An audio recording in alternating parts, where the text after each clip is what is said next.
word is never stopped getting retweeted and favoured and just spreaded all around the world. Jim Reid. Well, in the 1980s, when Mrs Thatcher was at the helm, attitudes to Mandela's incarceration and apartheid weren't all as they are now. There was ambivalence about Mandela's armed struggle and a big division over the wisdom of sanctions between the left and the right. Diane Abbott was elected Britain's first black MP at the height of the furore, and Lord Rennick, who was Britain's ambassador to apartheid South Africa in the late 1980s, are both here.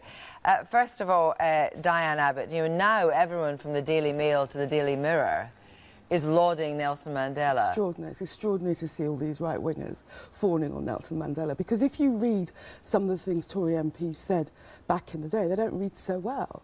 They said he should be hanged, they said he was a terrorist, and Mrs Thatcher herself said the ANC was a typical terrorist organisation, and anyone who thought they would ever run South Africa was living in cloud cuckoo land. Those were her words. And she was very lukewarm about sanctions, wasn't she?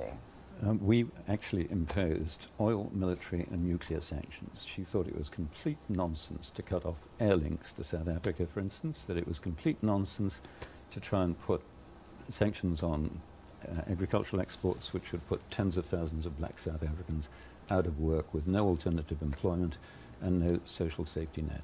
But I was in the middle of it. Even though, I suppose, what you would say is black activists, I mean, you know, obviously Nelson Mandela was in prison, but black activists were saying, you know, put these sanctions on. Many of them were, absolutely. I was right in the middle of this.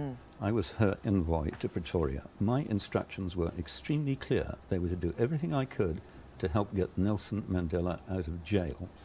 Now, as long as Botha was there, we had no chance.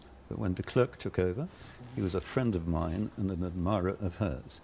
And at midnight, on the night before he made his speech unbanning the ANC, he telephoned me and he said, "You can tell your Prime Minister she will not be disappointed." Yeah, well, so that was very much Mrs Thatcher's influence. I mean, do you accept that? That's very touching. But getting Nelson Mandela out of jail is one thing. Defeating apartheid was another. Dennis Thatcher, who I think very often reflected Mrs Thatcher's real views, used to call South Africa God's own country. Whether it was the white supremacy or the brutality of its armed forces, I don't know. But he called it God's own country. But do you think that, what are you saying actually, that you think that there was a sense in which Mrs Thatcher was perceived to support apartheid? I mean, that's not... I think that if Mrs Thatcher was a supporter of the anti-apartheid struggle, she kept it extremely quiet at the time. Is that right? Not only do I not agree with Diane, but Nelson Mandela didn't agree with Diane. When he was released, I used to see him every single week. He needed a lot of help from us. We had to train his bodyguards for him. We built security around his house. We helped him with the negotiations with the government. He didn't want to fight with Mrs Thatcher. What he wanted to know from me, and he said, "You're my advisor on this," was how to get her on his side. And when I came to the meeting with her, I was there, and I told her, "You mustn't interrupt him." And she didn't interrupt him for a whole hour. Is that very unusual for her? Indeed it was. As he told her all about his struggle for human rights and so on, and exactly as I told him she would, at the end of that she said, "We support you on all of that, but stop all this nonsense about nationalising the banks and the mines." So what you were essentially saying was it was her politics of, you know, the free market and so forth that dictated how she approached him? No, I mean, she thought, having met him, that he was, I mean, he had exactly the same effect on her as he does on everybody else, as he did on everybody else.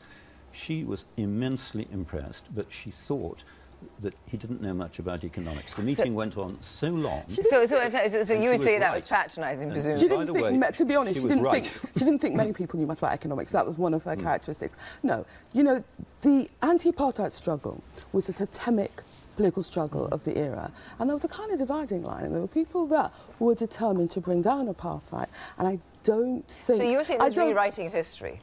I think the right is trying to rewrite history, which I suppose they can do, but those of us that were active at the time understand where Mrs Thatcher and a lot of Conservative MPs stood. And it's so strange to hear them saying that they loved Nelson Mandela so much, they were so anti-apartheid.